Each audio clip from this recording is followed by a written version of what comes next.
गर्मी में क्या करना है मोस्टली लोगों को पता है, सर्दी में क्या करना है पता है, लेकिन जो बीच का टाइम होता है ना, इसको आयुर्वेद में कहते हैं ऋतु संधि। तो इस टाइम पे मौसम कभी एक समान नहीं रहता, कभी बहुत ज़्यादा गर्मी रहती है, कभी बहुत ज़्यादा ठंड रहती है। तो वर्षा ऋतु में क्या होता है, हमारी बॉडी में जो बल होता है ना, बल यानी कि इम्यून सिस्टम जो हमारा होता है या हमारी बॉडी में जो नेचुरल स्ट्रेंथ होती है वो बहुत कम होती है। तो we are very much prone कि इस दौरान हम बहुत ज़्यादा एक तरह से वीक होते हैं कि हम पे कोई भी इन्फेक्शन बहुत जल्दी पड़ सकती है। प्रॉब्लम ये है कि अगर आप मुंह से सांस लेते हो तो आपको फिर आगे गले की इन्फेक्शन होने के भी चांसेस रहते हैं, आपको फेफड़ों के इन्फेक्शन होने के भी चांसेस रहते हैं कि आपको थोड़ी देर के लिए आपने सिट्राजिन की गोली खा ली या आपने कोई प्रेडनिसोलोन या कोई स्टीरॉयड वाला टैबलेट ले ली, थोड़ी देर के लिए दबेगा, वो लक्षण दबेंगे, लेकिन ये सारे ना इम्यूनोसप्रेसेंट भी हैं। आपका जो नेचुरल इम्यून सिस्टम है वो आपका खराब हो जाता है और ऊपर से साइड इफेक्ट आते हैं अलग, और आपकी बीमारी जाती नहीं है। दूध पीने से कफ बढ़ता है और नज़ला रेशा जुकाम होने लग जाता है, उससे कहीं ना कहीं इसका कनेक्शन भी होता है। अगर किसी अस्थमैटिक पेशेंट ने दूध पीना ही है तो वो क्या कर सकता है, कैसे, मतलब क्या उसका अल्टरनेट हो सकता है? तो हमें अपनी बॉडी के जो दोष हैं, धातुएं हैं, उनको साम्यावस्था में लाना है, बैलेंस करना है। अपनी फेफड़ों को, हमारे लंग्स को, हमारे रेस्पिरेटरी ट्रैक्ट को एक तरह से डिटॉक्सिफाई करना है।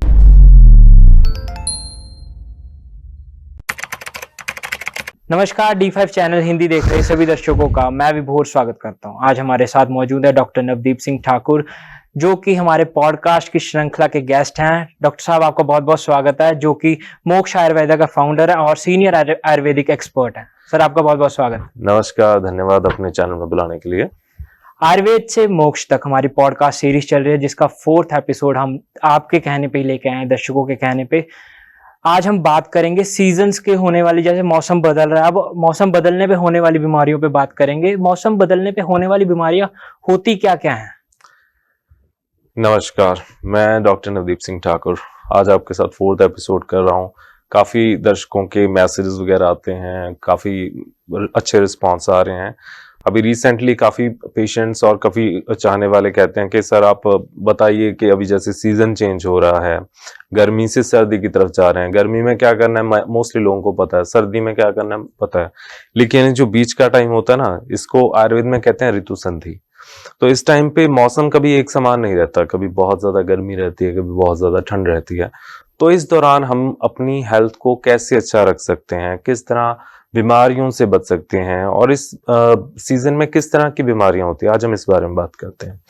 तो विभोर जी देखिए, सीजन ये मोस्टली ये रहता है सितंबर, अक्टूबर, नवंबर का, एंड जो हमारा रहता है स्टार्ट ऑफ द ईयर में हमारा ये रहता है मार्च अप्रैल के बीच में। तो इसको ऋतु संधि कहते हैं कि इसमें गर्मी से सर्दी या सर्दी से गर्मी में हम जा रहे हैं।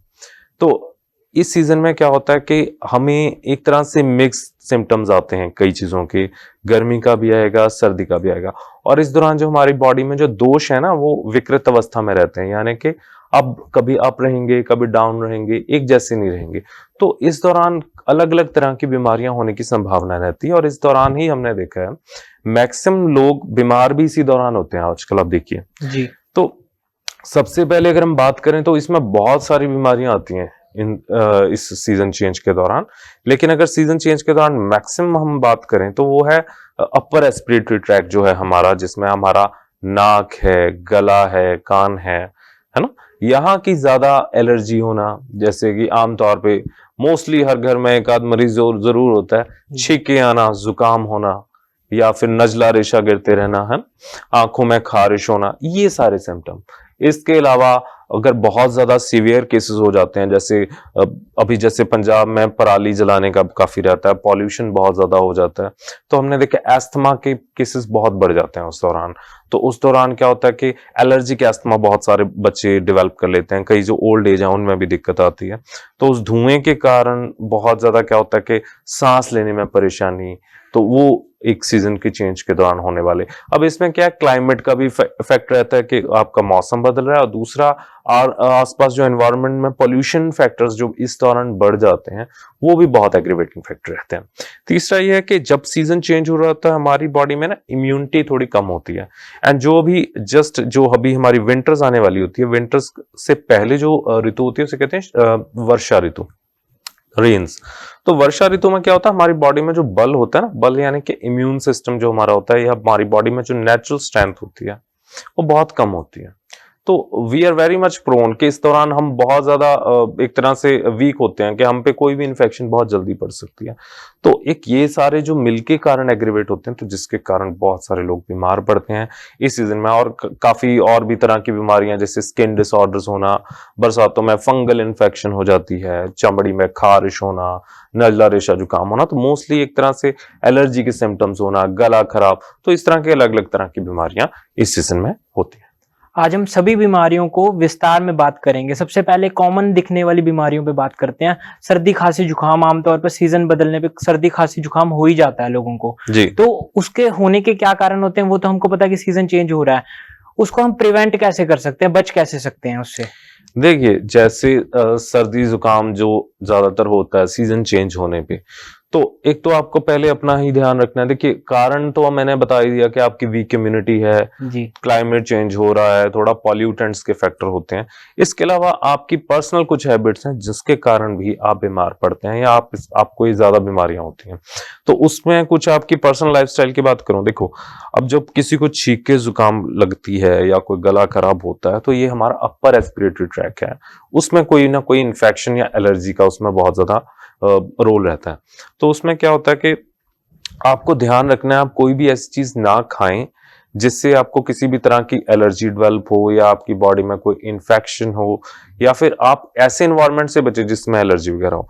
अब मैं एग्जाम्पल बताता हूँ। देखिए, जब छींके जुकाम आते हैं, छींके क्या है, हमारी बॉडी का एक ऐसा मैकेनिज्म है जिससे कि किसी जो एक पॉल्यूटेंट आया जो कि हमारी बॉडी के लिए अच्छा नहीं है, हमारा शरीर का जो सिस्टम है उसे बाहर निकालता है छींक के माध्यम से। या जब हम खांसते हैं, हमारी बॉडी उसे अंदर नहीं लेना चाहती, तो खांस के या एक रेशा बना के, बलगम बना के उसे बाहर निकालने का प्रयास करती है। तो वो एक डिफेंस मैकेनिज्म है हमारे शरीर का। तो उसी के कारण आपको ये सारे सिम्टम्स आने शुरू होते हैं। अब ये सारा आपकी बॉडी कर रही है आपके बचाने के लिए, तो आपको ये ध्यान रखने देना है कि आपके आसपास ऐसा कौन सा फैक्टर है जिसके कारण आपको ये हो रहा है। अब छोटे से एग्जाम्पल के तौर पे, जो बच्चे बहुत ज्यादा यंगस्टर्स या कई कई लोगों को शौक होता है परफ्यूम्स बहुत ज्यादा यूज करते हैं, है ना, या फिर कहीं कई बार किसी लोगों के ऑक्यूपेशंस ऐसे होते हैं, प्रोफेशन ऐसे हैं कि मान लीजिए कोई पेंट फैक्ट्री में काम कर रहा है या कोई पेंट का काम कर रहा है या कोई स्ट्रॉन्ग केमिकल का काम कर रहा है, या फिर ऐसे एनवायरनमेंट में काम कर रहा है जहां बहुत ज्यादा धूल मिट्टी है, या घर में आमतौर पे औरतें जैसे कोई सफाई का काम कर रही हैं, पुरानी कोई अलमारी खोलते हैं, कोई पुराने कोई आप ट्रंक खोलते हैं उसमें पुराने कपड़े होते हैं, तो एकदम से आपको डस्ट चढ़ती है, तो एकदम से छींक के आना, कोई तड़का लग रहा है घर में या उससे भी स्मेल आ जाना। तो ये सारी चीजें, ऊपर से कभी एनवायरनमेंट में सर्दी गर्मी हुई, गर्मी से सर्दी में गए, सर्दी से गर्मी में आए, बारिश में कहीं भीग गई, तो ये सारे फैक्टर्स के कारण क्या होता है, बॉडी में दोष इम्बैलेंस हो जाते हैं। ऊपर से इस सीजन में आपकी इम्यूनिटी भी कम होती है, तो ये सारे फैक्टर्स के कारण आपको सर्दी जुकाम होना शुरू होता है, जिसके सिम्टम्स क्या आएंगे। देखिए, सबसे पहले छींके आना एक नंबर, दूसरा नाक या तो कई बार पेशेंट्स की बहती ही रहती है कि नाक से पानी आ रहा है सर, और या फिर नाक बंद ही हो जाता है, कि कई बच्चे तो ऐसे आते हैं कि वो मुंह खोल के ही सांस ले रहे हैं, माउथ ब्रीथिंग। अब कई बार क्या होता है कि इतनी ज्यादा ये एलर्जी बढ़ जाती है या जितना ज्यादा इनको ये रेशा, अपर रेस्पिरेटरी ट्रैक इन्फेक्शन इतनी ज्यादा होती हैं कि हमारी बॉडी का इम्यून सिस्टम वहां पे ना पॉलिप्स बन जाते हैं। पॉलिप्स नाक में, एक तरह से कहिए रसौली बन गई नाक में, जिसके कारण अब नाक से ही हमने सांस लेनी है, और नाक में ही पॉलिप बन जाएगा या रसौली बन जाएगी तो बच्चा सांस कैसे लेगा, मुंह खोल के सांस लेगा। और प्रॉब्लम यह है कि अगर आप मुंह से सांस लेते हो तो आपको फिर आगे गले की इन्फेक्शन होने के भी चांसेस रहते हैं, आपको फेफड़ों के इन्फेक्शन होने के भी चांसेस रहते हैं। तो आपको ध्यान बहुत ज्यादा रखना पड़ता है ऐसे पेशेंट्स में जहां पे आपको अपर रेस्पिरेटरी ट्रैक इन्फेक्शंस होना शुरू हो जाते हैं। तो अगर आपको ऐसे सिम्टम्स आ रहे हैं तो आपको बहुत ध्यान देना पड़ेगा कि अगर आपकी नाक बंद रहता है, नाक से छींकें आती हैं, नाक बंद रहता है, नाक बहता है, आंखों में खारिश होना, ये सारी आपके अपर रेस्पिरेटरी ट्रैक की प्रॉब्लम्स हैं। इसके अलावा गला खराब रहना, तो ये सारे जो सिम्टम है, गले में रेशे गिरते रहना, सिर दर्द रहता है, कानों में शां शां की आवाजें आती हैं, और हर वक्त ऐसे रेशा सा महसूस होता है बॉडी में। ऐसे पेशेंट में हमने देखा है बाल भी झड़ना शुरू हो जाते हैं, बाल सफेद होना शुरू हो जाते हैं, सारा का सारा कारण है रेशा होना। तो ये सारे जो सीजन चेंजेस होते हैं तब मैक्सिमम इस तरह के पेशेंट्स आना शुरू हो जाते हैं। तो इस सीजन में आपको बहुत ज्यादा ध्यान रखना है कि आपको ये सारी चीजें ना हो। तो उसके लिए आपको ध्यान रखना है कि आपके ऐसी इन्वायरमेंट से आप बचिए जहां पे आपके साथ बहुत ज्यादा एलर्जेंस हैं, या जहां पे बहुत ज्यादा डस्ट है, या कोई केमिकल वाले फैक्टर्स हैं, या फिर आप ऐसा खान पान ना करें जिससे आपको ऐसी दिक्कतें हो। तो सर, सर्दी जुकाम बुखार किसी को हो गया हो तो उसे बच कैसे सकते हैं? क्योंकि आमतौर पर मौसम बदलने पर हमारी डाइट भी थोड़ी, कई लोग ठंडा खा रहे होते हैं, कई लोग गर्म खा रहे होते हैं, तो उसको बचना कैसे, उसको सही कैसे कर सकते हैं हम? जी, अब सबसे पहले एक जनरल आपको फिनोमेना बता देता हूँ। जैसे इस ऋतु संधि चल रही है, मैंने बताया कि एक सीजन से हम दूसरे में कर रहे हैं। तो आपको जो पिछली सीजन था, जो गर्मी में था आपका, उन आदतों को आप धीरे धीरे करके छोड़ना शुरू कर दीजिए, और धीरे धीरे आप जो आपकी विंटर्स वाली जो हैबिट्स हैं उनको अपना एक्वायर करना शुरू कर दीजिए। दूसरा, जैसे आपको बताया कि छींके, जुकाम, नजला, रेशा अगर किसी पेशेंट को बार बार हो रहा है और सीजन चेंज में वो बहुत ज्यादा एग्रीवेट हो जाता है, तो एक तो अपने क्लाइमेट का ध्यान रखें, ऐसे क्लाइमेट से बचे जहां पर आपको ऐसी समस्या आ रही है। बाकी कुछ आपको सिंपल टिप्स बता देता हूं, वो उससे आप इनसे बच सकते हैं। तो जिन भी पेशेंट्स के नाक बहुत ज्यादा बहती रहती है या नाक बंद रहता है, तो उनके लिए सिंपल फंडा है कि आपने देसी गाय का जो जो हमारी देसी इंडियन प्रजाति की जो गाय होती है, उसका जो देसी घी है वो रख लें। उसके आप 2-2 ड्रॉप्स नाक में डालना शुरू किए, उसे थोड़ा सा मेल्ट कर लें, पिघला लीजिए। और डालने का तरीका ये होता है, देखिए गलत तरीके से डालने से आपको कोई लाभ नहीं मिलेगा। जो तरीका बता रहा हूँ वो बहुत मैटर करता है। तो आपने सुबह के समय उसे डालना है, लेट जाइए। लेटते समय क्या करना है, आपने जो अपने शोल्डर्स हैं उनके नीचे एक पिल्लो रख लीजिए, सिरहाना रख लीजिए, ताकि आपका सिर थोड़ा नीचे की तरफ को रहे। राइट, तो आपने 2-2 ड्रॉप्स उसके किसी ड्रॉपर के माध्यम से दोनों नॉस्ट्रल्स में आप उसके डाल लीजिए, डाल के लेटे रहना है। उससे क्या होगा, वो आपके गले में नहीं आएगा इंस्टेंटली। और आयुर्वेद में कहा जाता है नासा ही शीर्षो द्वारम, कि जो नाक है ना वही हमारे सिर का द्वार है, जो हमारा कफ का स्थान है, और जिसमें हमारी सेरिब्रोस्पाइनल फ्लूइड्स और हमारी सारी इंद्रियां वहीं पे काम कर रही हैं। तो जब आप नाक के थ्रू कोई मेडिसिन लेते हैं तो वो हमारा जो सिर है, कान है, नाक है, गला है, वहां पर बहुत अच्छा इफेक्ट देते हैं। और गाय के घी के जो हमारी देसी गाय के घी के इफेक्ट्स हैं वो तो सब जग जाहिर हैं, सभी को मुझे बताने की जरूरत नहीं है वो कितना इफेक्टिव है।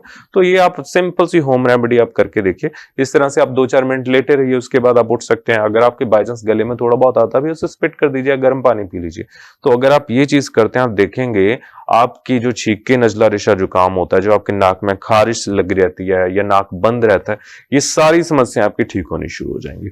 इसके अलावा आप रात को सोते समय नाक को साफ जरूर करें, क्योंकि देखिए जो गाय का घी है वो बैरियर की तरह भी काम करेगा। जो भी एनवायरनमेंट में केमिकल्स हैं या एलर्जेंस हैं, इन्फेक्शंस हैं, वो आपके नेजल म्यूकोजा के कांटेक्ट में नहीं आ पाएंगे, लेकिन नाक के अंदर वो चिपके रह जाएंगे। तो रात को थोड़ा सा कोसे पानी से आप छींटे मारकर नाक को साफ जरूर करें और गरारे जरूर करें।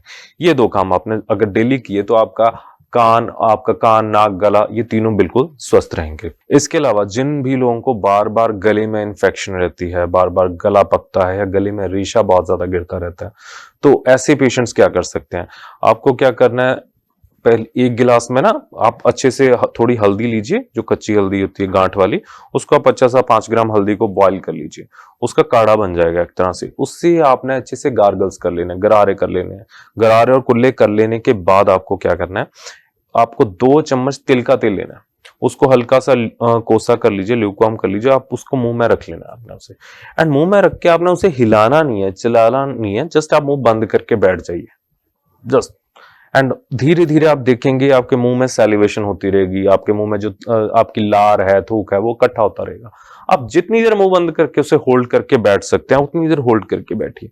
2-3 मिनट के बाद जब आपको लगे कि अब मैं भाई होल्ड नहीं कर सकता हूं, तो आप उसे थूक दीजिए, स्पिट कर दीजिए। ये काम आपको रात को सोने से पहले करना है। आप देखेंगे आपकी ऑरल हेल्थ भी बेटर होना शुरू हो जाएगी। जिन जिन लोगों को बार बार गला पकता है, मुंह में छाले हो जाते हैं, मुंह से बहुत बुरी स्मेल आती रहती है, रेशा गले में गिरता रहता है, तो अगर वो ये चीज करते हैं तो उनकी कान, नाक, गला जो है, इन सारी इन्फेक्शंस दूर होती हैं और वहां पे जो छाले वगैरह हैं वो भरना भी शुरू हो जाते हैं। तो इस चीज को आप डेली कर सकते हैं। ये जो आपको 2 रेमेडीज बताई, इनको आप फॉलो कीजिए, आपका नजला रेशा ठीक होगा, आपके नाक का जो मांस बढ़ रहा है वो भी कम होना शुरू हो जाएगा और आपका गले में रेशा भी खत्म हो जाएगा। अगर सर्दी जुकाम नजला ठीक ना हो तो और क्या क्या कॉम्प्लिकेशंस हो सकती हैं? देखिए जी, ये जो सर्दी जुकाम रेशा ये समस्या है ना, ये बड़ी ही गंभीर है। इसको मोस्टली लोग इग्नोर करते हैं और वो धीरे धीरे रेशा इतना ज्यादा इकट्ठा होना शुरू हो जाता है, या फिर स्टार्ट में क्या करेंगे, सिम्टोमेटिक ट्रीटमेंट लेंगे, जैसे कोई एंटी एलर्जिक गोली खा ली या स्टीरॉयड ले लिया लोकल कहीं से लेके। बट ये जो आप स्टीरॉयड खाते हो ना बार बार थोड़ी देर के लिए, ये क्या होता है, आपके सिर्फ लक्षणों को दबाते हैं। कि आपको थोड़ी देर के लिए आपने सिट्राजिन की गोली खा ली या आपने कोई प्रेडनिसोलोन या कोई स्टीरॉयड वाला टैबलेट ले ली, थोड़ी देर के लिए दबेगा, वो लक्षण दबेंगे। लेकिन ये सारे ना इम्यूनोसप्रेसेंट भी हैं, आपका जो नेचुरल इम्यून सिस्टम है वो आपका खराब हो जाता है, और ऊपर से साइड इफेक्ट आते हैं अलग, और आपकी बीमारी जाती नहीं है, वो और गंभीर रूप में, जैसे कि एलर्जिक अस्थमा या ब्रोंकियल अस्थमा जिसे हम कहते हैं, उसमें परिवर्तित हो जाती है। हमने मोस्टली देखा जिन भी पेशेंट्स में नजले रेशे की पुरानी समस्या रहती है ना, 10-15 साल बाद हमारे पास आते हैं यहाँ सांस की दिक्कत। अब अस्थमा क्या प्रॉब्लम है, अस्थमा में किया कि आपको सांस लेने में ही दिक्कत आ रही है।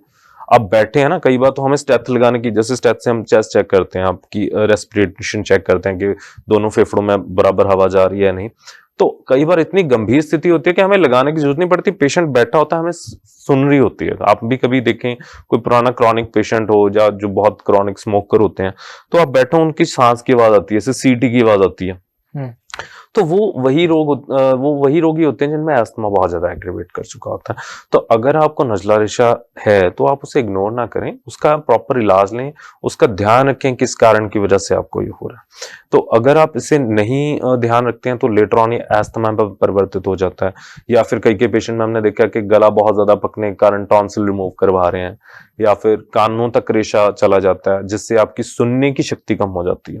या फिर कई के पेशेंट्स में हमने देखा है सुनने की शक्ति भी कम होती है, जैसे कानों में शां शां की आवाजें, टी टी की आवाजें, वो रात को सो भी नहीं पाते हैं, उनके कानों में आवाजें ही आती रहती हैं, और चक्कर आना, क्योंकि कानों का काम ना सिर्फ सुनना, आपको सुनने की शक्ति प्रदान करना, या इसके अलावा वो आपको बैलेंस भी प्रोवाइड करते हैं कि आप जैसे कुछ चल रहे हो, कोई बात कर रहे हो, कुछ भी मूवमेंट आप करते हो तो कान बैलेंसिंग का भी काम करते हैं।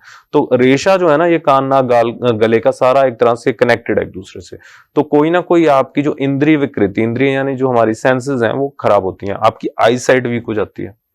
रेशे के जितने बच्चे आजकल चश्मा लगा देते हैं, उनको बड़ा बड़ा, गले में रेशा, कान में शांशा, ये सारी चीजें जो होती हैं ये सारी इसकी कॉम्प्लिकेशंस हैं।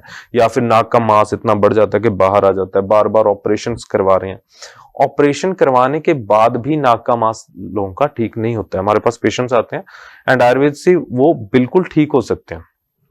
अगर आपका नाक का मांस थोड़ा है, बहुत ज्यादा नहीं बढ़ा, वो सिर्फ आयुर्वेदिक मेडिसिन से और कुछ नेचुरल रेमेडी से ठीक हो सकता है। अगर आप ऑपरेट करवा लेते हैं ना, वो और ज्यादा एग्रीवेट हो जाता है। 2-3 महीने आपको लगेगा कि हाँ मैं ठीक रहा, उसके बाद आपकी बॉडी से दोबारा बना देगी। क्यों? क्योंकि बेसिक कॉज था आपका इम्यून सिस्टम, आपका इम्यून सिस्टम वीक था, एलर्जी थी, वो तो एनवायरमेंट में नहीं, में से नहीं गई, आपके शरीर में से इम्यूनिटी जो वीक थी वो वैसे ही रही, तो आपकी बॉडी ने वैसे ही दोबारा से पॉलिप जनरेट कर दिया। आपको पहले अपने आप को ठीक करना है। बाहर के जो आप सप्रेशन मेथड यूज करते हो वो एक तरह से एस्केपिज्म है कि बीमारी से भागने की कोशिश कर रहे हो, लेकिन उसका जो रूट कॉज है उसको ठीक करना बहुत ज्यादा जरूरी है। सर, जैसे अस्थमा के पेशेंट्स हैं और सीजन चेंज हो रहा है, तो इस सीजन चेंज में अस्थमैटिक पेशेंट्स कैसे अपना ध्यान रखें?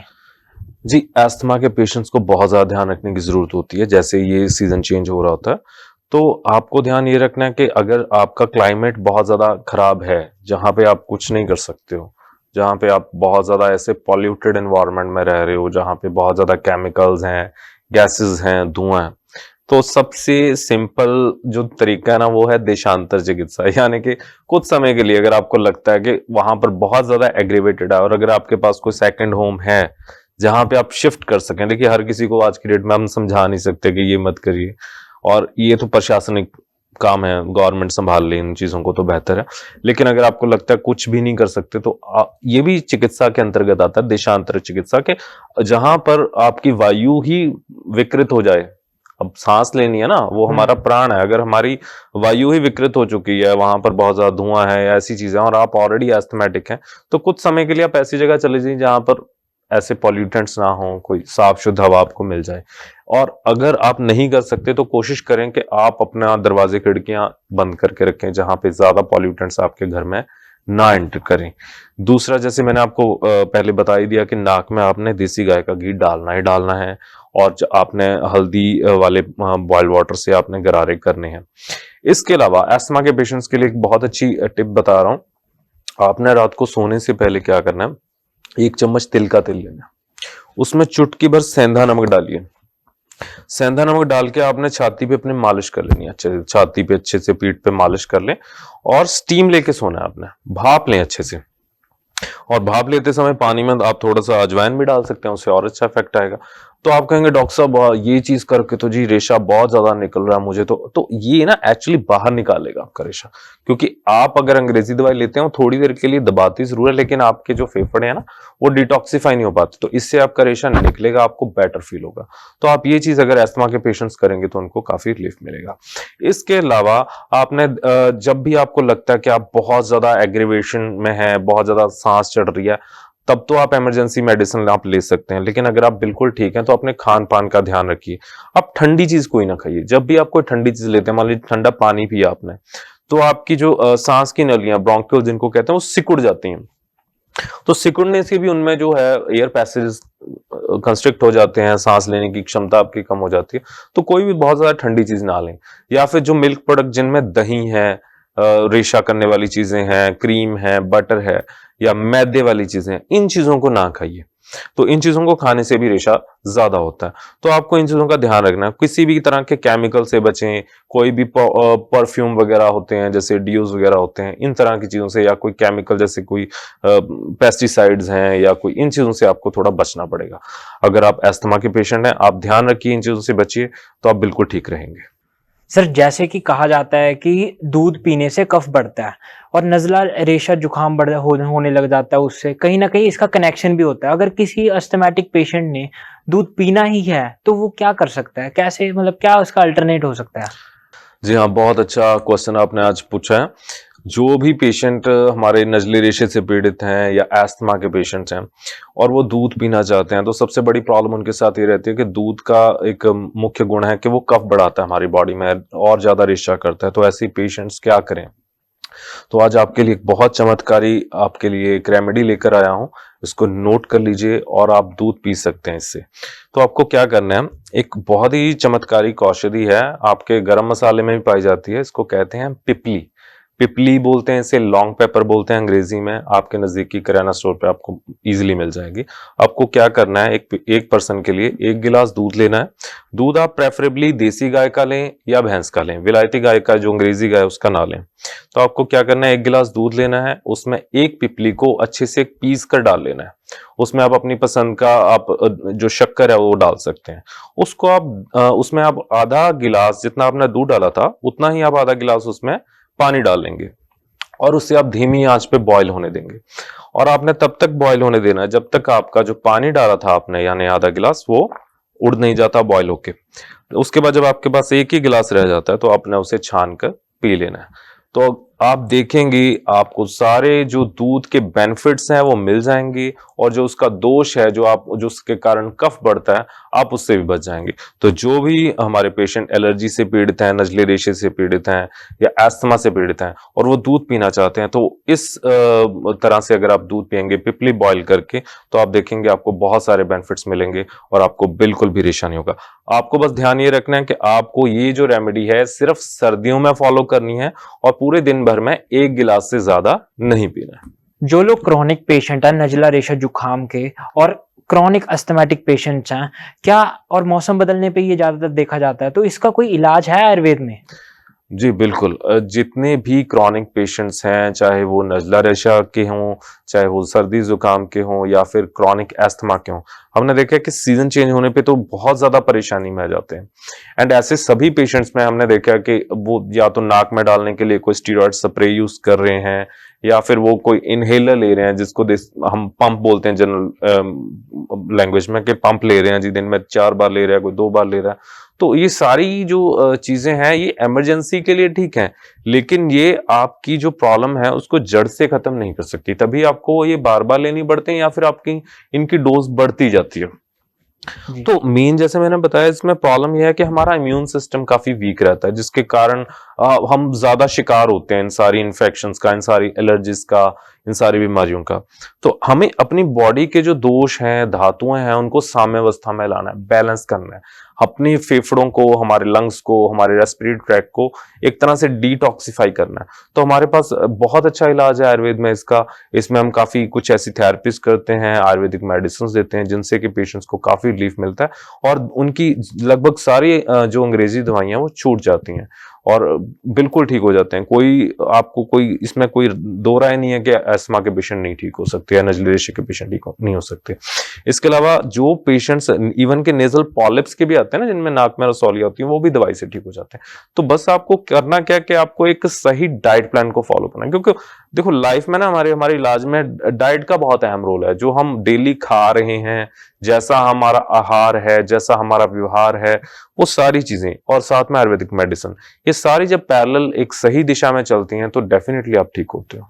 जो क्रॉनिक अस्थमैटिक पेशेंट्स हैं, नजला जुकाम वाले पेशेंट्स हैं, उनको आराम पाने के लिए कौन सी एक होम रेमेडी है, आप बता सकते हैं हमारे दर्शकों को? देखिए, जो भी अस्थमा के पेशेंट हैं, नजले रेशे के पेशेंट हैं, मैं कुछ आपको ऐसी हर्ब्स बता रहा हूँ जिनको आप डेली काढ़े के रूप में, जैसे आप चाय का कप होता है ना, आप नॉर्मल जो चाय पीते हैं दूध वाली, उसको छोड़कर आप ये जो हर्ब्स हैं इनको जस्ट उतने से पानी में बॉईल करके आप इनका एक तरह से टी या काढ़ा बनाकर पीना शुरू कीजिए। आप देखेंगे आपका रेशा ठीक होना शुरू हो जाएगा, आपको सांस आना बेहतर हो जाएगी। जो आपकी छाती में सीटियों की आवाज आती रहती थी, शां शां की, वो सारी आनी बंद हो जाएगी और आपको सांस लेने में कोई समस्या नहीं होगी। तो नंबर 1 पर है हमारी हल्दी।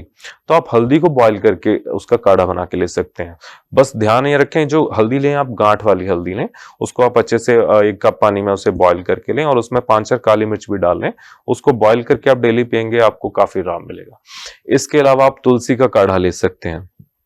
तुलसी का भी बहुत अच्छा इफेक्ट रहता है, हमारे रेस्पिरेटरी सिस्टम है वो आपको गले की इन्फेक्शन से बचाती है, नजले रेशे की सिम्टम से बचाती है। तो इसको आप काढ़े के फॉर्म में ले सकते हैं। इसके अलावा कंटकारी एक औषध है जो आपको नजदीकी पंसारी स्टोर पे आपको मिल सकती है। इसको आप 5 से 10 ग्राम के करीब कंटकारी का जो पाउडर होता है उसको आप लें और आप 100-200 ml पानी में उसे अच्छे से बॉईल कर लीजिए, उसे छान के पी लीजिए। तो जो भी अस्थमा के पेशेंट है उसमें कंटकारी का तो बहुत अहम रोल है। आप देखेंगे आपके फेफड़े ऐसे महसूस होंगे कि आप वो साफ होना शुरू हो गया और उनमें आपको अच्छे से सांस आना शुरू हो गई है। तो ये जो कुछ हर्ब्स बताए इनको आप डेली रूटीन में लेना शुरू करें। जो भी अस्थमा के पेशेंट हैं जिनको सीजनल अस्थमा भी होता है कि हाँ अभी जैसे सीजन चेंज में ज्यादा सांस लेने में दिक्कत आती है, तो आप ये सारी हर्ब्स का प्रयोग करके लाभ उठा सकते हैं। सर, जैसे देखा जाता है मौसम बदलते ही स्किन प्रॉब्लम्स बहुत होने लग जाती हैं, तो वो कौन सी बीमारियां और इससे कैसे बचा जा सकता है?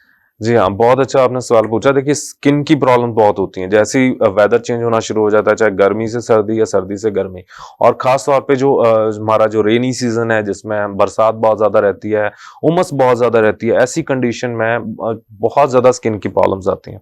तो ज्यादातर हमने देखा फंगल इन्फेक्शन होना बहुत ज्यादा कॉमन हो चुका है। हमारे जो पेशेंट्स आते हैं आर्म पिट्स में या फिर हमारे जो थाई रीजन होता है, बटक्स रीजन होता है, तो बहुत ज्यादा ऐसे राउंड चकत्ते से पड़ जाते हैं, खारिश होना, दाद खाज खुजली होना। तो ये सारी समस्याएं बहुत ज्यादा होती हैं। बार बार क्रीम्स लगा के, स्टेरॉइड की क्रीम्स लगाते हैं, जितना देर लगाते हैं उतना देर ठीक रहते हैं, बाद में फिर वही, और एंटी फंगल गोलियां खा के बुरा हाल है, बट फिर भी वो समस्या जड़ से नहीं जा रही। तो आयुर्वेद में इसका बहुत अच्छा इलाज है। आपको ध्यान रखना है अपनी हाइजीन का भी इसमें, कि देखिए जब मौसम ऐसा होता है ना बहुत ज्यादा मॉइस्चर वाला, कई बार क्या होता है कि हम भी नहीं ध्यान रख पाते उस हाइजीन का। तो आपको उसका ध्यान रखना है कि आप कभी गीला कपड़ा ना पहने। जब आप गीला कपड़ा पहनते हैं उसके कारण फंगल इन्फेक्शन होता है, या फिर आप कहीं पे किसी दूसरे का कोई कपड़ा या कुछ ऐसा चीज यूज ना करें जिसके कारण ऐसी कोई इन्फेक्शन आपके पास आ जाए, तो उससे आपको बचना है। तीसरा, आपको क्या करना है कि स्किन के ऊपर कोई भी पाउडर परफ्यूम ऐसा ना यूज करें, क्योंकि सारे अल्कोहल बेस्ड होते हैं मोस्टली, तो उसके कारण भी स्किन के ऊपर काफी परेशानी होती है। तो जैसे भी ये सीजन चेंज होता है तो आपको इन चीजों का ध्यान रखना है। तो स्किन में इसके अलावा और भी काफी समस्याएं होती हैं, जैसे ये तो मैंने फंगल इन्फेक्शन बताया। इसके अलावा जैसे कई बार स्किन पूरे शरीर में खारिश होना, अर्टिकेरिया जिसे कहते हैं, सीजनल अर्टिकेरिया कह सकते हैं इसे, कि एकदम से सारे शरीर में जैसे लगता है जैसे चींटियां सी लड़नी शुरू हो गई हैं, या शरीर पे लाल लाल निशान, रैशेस पड़ना शुरू हो जाते हैं। तो ये सारे जो हैं ये एलर्जी के कारण होने शुरू हो जाते हैं। जैसे एनवायरनमेंट में पॉल्यूशन है उसके कारण हो जाता है, या हमारे खान पान में तब्दीली होती है कि कभी गर्म खा रहे हैं, कभी ठंडा खा रहे हैं, कभी गर्म सीजन था बहुत ज्यादा ठंडा पानी पी लिया, अगले दिन ठंड होगी, तो हमारी बॉडी उस तरह से उस फ्लक्चुएशन को बर्दाश्त नहीं कर पाती है। तो इन चीजों का हमें ध्यान रखना पड़ेगा। तो इसमें आपको क्या ध्यान रखना है कि अपनी डाइट का ध्यान रखें। आप बहुत ज्यादा गर्म चीजें ना खाएं, बहुत ज्यादा ठंडी चीजें भी ना खाएं। आपको सुखोषण लेनी है, सुखोषण यानी ल्यूक वार्म अवस्था में। बहुत ज्यादा अपने डाइट में मिर्च मसाले ना खाएं, बहुत ज्यादा जंक फूड, स्पाइसी फूड ना खाएं। और जो बरसात का सीजन है ना, इसमें खास तौर पे जैसे कहते हैं ना सावन में नहीं खाना चाहिए, तो इसका क्लिनिकल रोल भी है कि जब आप बरसात के सीजन में जो नॉन वेज अगर आप खाते हो तो उसमें सड़न बहुत ज्यादा होती है, उसमें इन्फेक्शन होने की, कंटेमिनेशन होने के चांसेस बहुत रहते हैं। तो इसीलिए ये चीजें बताई गई हैं कि ये चीज इस समय ना खाएं। तो इस सीजन में आप बाहर का खाना ना खाएं क्योंकि उसमें ज्यादा प्रॉब्लम्स हो सकती हैं। और दूसरा, मिर्च मसाले वाली चीजें, सॉसेस, प्रिजर्वेटिव फूड्स वगैरह ना लें, इनसे बॉडी एकदम एलर्जिक हो जाती है। तो इन चीजों का बचाव रखें और अपनी हाइजीन का ध्यान रखें, अच्छे से नहाएं, साफ रखें अपनी बॉडी को, और जो भी अपने कपड़े अच्छे से सुखा कर पहने। तो इन चीजों को अगर आप फॉलो करते हैं तो डेफिनेटली आप स्किन की हर तरह की प्रॉब्लम से बच सकते हैं। सर, जिन लोगों को स्किन प्रॉब्लम्स हैं उनको बेटर करने के लिए, उसको ठीक करने के लिए वो क्या क्या कर सकते हैं? देखिए, जो भी स्किन के पेशेंट्स हैं वो कुछ होम रेमेडीज प्रयोग कर सकते हैं जिससे उनको स्किन की प्रॉब्लम में काफी लाभ मिलेगा। नंबर 1 पर सब जानते हैं, नारियल का तेल प्रयोग में लाइए। नारियल का तेल जो हो शुद्ध हो, आपने सारी बॉडी पे उसकी दिन में एक बार जरूर मालिश करें, तो आप देखेंगे आपकी स्किन मॉइस्चराइज भी रहेगी, उस पर जो क्रैक्स आ रहे हैं, जो रैशेज आ रहे हैं, उसमें काफी आराम मिलना शुरू हो जाएगा। इसके अलावा अब जो साबुन यूज करते हैं, बहुत ज्यादा हार्ड साबुन ना यूज करें, ग्लिसरीन बेस्ड जैसे होता है ना, ग्लिसरीन बेस्ड सोप यूज कीजिए जिसमें ज्यादा केमिकल्स ना हो। इसके अलावा जिन भी लोगों को बहुत ज्यादा शरीर में गर्मी रहती है, खारिश होती है, सीजन चेंज होने पे एकदम शरीर में चकत्ते से पड़ जाते हैं या रेडनेस बहुत ज्यादा हो जाती है, एक बड़ी सिंपल होम रेमेडी मैं आपको बता रहा हूँ। आपने क्या लेना है, 1 कटोरी दही लेनी है, उसमें आप 2-4 बूंद सरसों के तेल की डाल लीजिए, उससे अच्छे से मिक्स कर लीजिए। एंड देन नहाने से पहले आपको क्या करना है, सारे शरीर पे उसकी मालिश कर लेनी है। ज्यादा वहां लगा लीजिए जहां पे आपको ज्यादा परेशानी रहती है, जहां पे स्किन की कंडीशन ज्यादा खराब है, तो उसे 5-10 मिनट लगे रहने देना है। उसके बाद आप सिंपल ग्लिसरीन बेस्ड सोप से आप उससे वॉश कर सकते हैं, नहा सकते हैं। आप देखेंगे आपकी स्किन ज्यादा मॉइस्चराइज होना शुरू हो जाएगी और आपको बार बार ये जो स्किन की खारिश वगैरह की समस्याएं ये नहीं होंगी। और इसके अलावा जिनको फंगल इन्फेक्शन है वो एलोवेरा का भी प्रयोग कर सकते हैं। एलोवेरा का अंदर जो जेल होता है उसको आप लगाना शुरू कीजिए, आप देखेंगे आपके जो रिंग्स हैं वो कम होना शुरू हो जाएंगे। इसके अलावा आप अपने नहाने के पानी में, जिनको भी इन्फेक्शंस बहुत ज्यादा होते हैं स्किन के, आप नहाने के पानी में नीम के पत्तियों को बॉईल करके उसमें आप कुछ मात्रा में आप उसमें नीम के बॉयल वाटर को ऐड कर दीजिए। उससे भी आपकी जो स्किन की प्रॉब्लम्स हैं, जो फंगल इन्फेक्शन है, उनमें आपको काफी लाभ मिलेगा। तो ये सारी कुछ होम रेमेडीज अगर आप फॉलो करते हैं तो आप स्किन की प्रॉब्लम से भी बच जाते हैं।